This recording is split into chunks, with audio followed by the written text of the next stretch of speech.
பிடிச்ச திங்ஸோ ஸ்நாக்ஸை வாங்கினா என் மாமா என் செல்லம்மாலாம் காசு கொடுங்கம்மான்னுவான். அவன் படிக்காட்டியோ சேட்டை செஞ்சாலோ நான் கண்டிச்சா அடிக்க போனால் நீங்கள் யார் அதெல்லாம் அடிக்கக்கூடாது அப்படின்னு. அது மாதிரி கிறிஸ்தவங்க கண்டுபிடிச்ச திங்ஸ் வேணும், லைட்டு வேணும், மருத்துவம் வேணும், அந்த மருத்துவம் சார்ந்த பொருள் வேணும், அவங்க ஸ்கூலில் படித்தா நல்லா படிக்கலான்னு சொல்லி அந்த கல்வித்துறை வேணும்.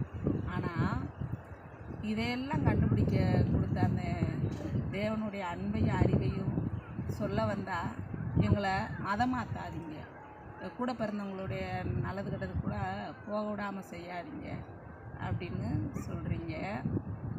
கூட பிறந்தவங்க காசு பணம் இருந்தால் தாங்க மதிப்பாங்க, தூரத்து சொந்தமாக இருப்பாங்க, நல்லா வசதியாக இருந்துட்டு அவங்க எங்கள் சொந்தக்காரங்க என் கூட பிறந்தவங்க அப்படின்வாங்க.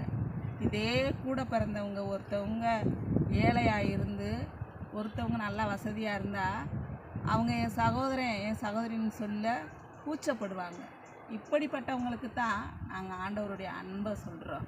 தாயும் தகப்பனும் கைவிட்டாலும் கர்த்தர் என்னை சேர்த்து கொள்வார் என்ற வார்த்தையை சொல்கிறோம். நாங்கள் மதம் மாற்றலை, இயேசு உங்களை நேசிக்கிறார். ஆமென்.